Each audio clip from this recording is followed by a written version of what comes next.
Xin chào tất cả các bạn. Tối hôm nay mẹ sẽ kể cho Tôm, Tin và các bạn nghe một câu chuyện cổ tích. Đó là câu chuyện Công chúa tóc mây. Các bạn hãy cùng lắng nghe nhé. Ngày xưa có một cặp vợ chồng nọ. Họ đã lấy nhau rất lâu nhưng mãi vẫn chưa có con. Ngôi nhà của họ nằm cạnh một mảnh vườn tuyệt đẹp. Trong đó trồng rất nhiều loài hoa thơm và các loài rau lạ. Nhưng không một ai dám vào đó, vì mảnh vườn này là của mụ phù thủy già. Mỗi ngày người vợ đều nhìn thấy mảnh vườn xanh mơn mởn kia. Trong đó có một thứ rau rất lạ mọc lên. Cô thèm được ăn thứ rau này. Ngày qua ngày, người vợ càng thèm ăn thứ rau lạ đó.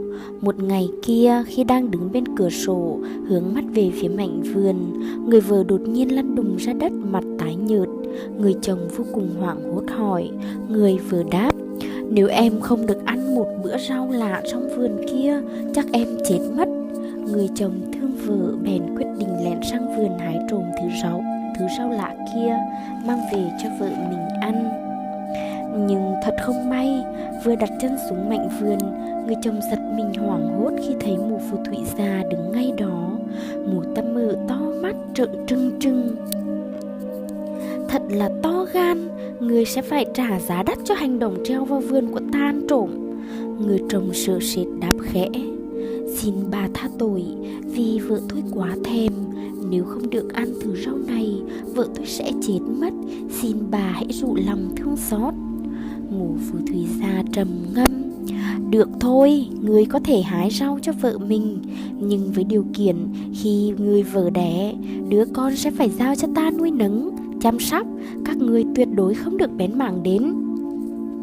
Vì quá hoảng sợ, người chồng vội vàng gật đầu lia lịa, đồng ý với điều kiện của bà ta. Không lâu sau đó, người vợ sinh con. Hai vợ chồng vô cùng mừng rỡ.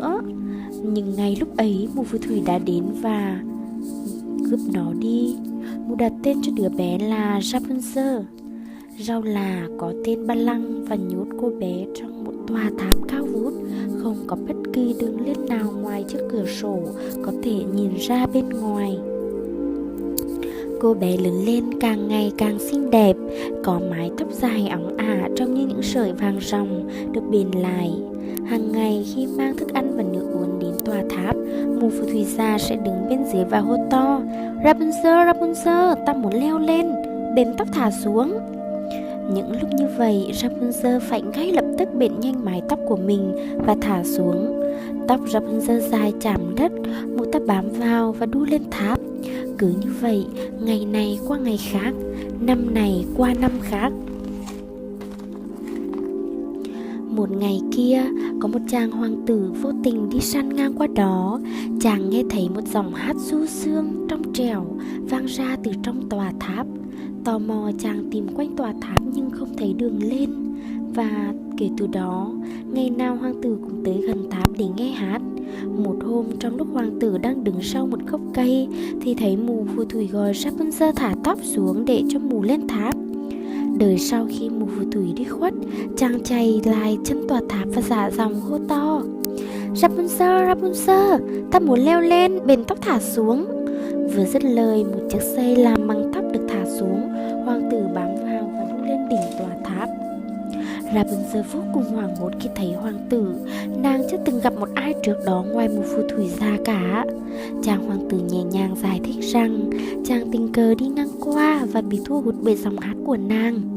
Kể từ đó, đêm nào hoàng tử cũng tới thăm Rapunzel, vì chàng biết mụ phù thủy chỉ đến đưa đồ ăn thức uống khi trời sáng. Cứ như vậy, họ đem lòng yêu nhau từ lúc nào không hay biết. Một đêm nọ, tình cờ một phù thủy phát hiện ra hoàng tử đã leo lên tòa tháp. Mụ ta rất tức giận.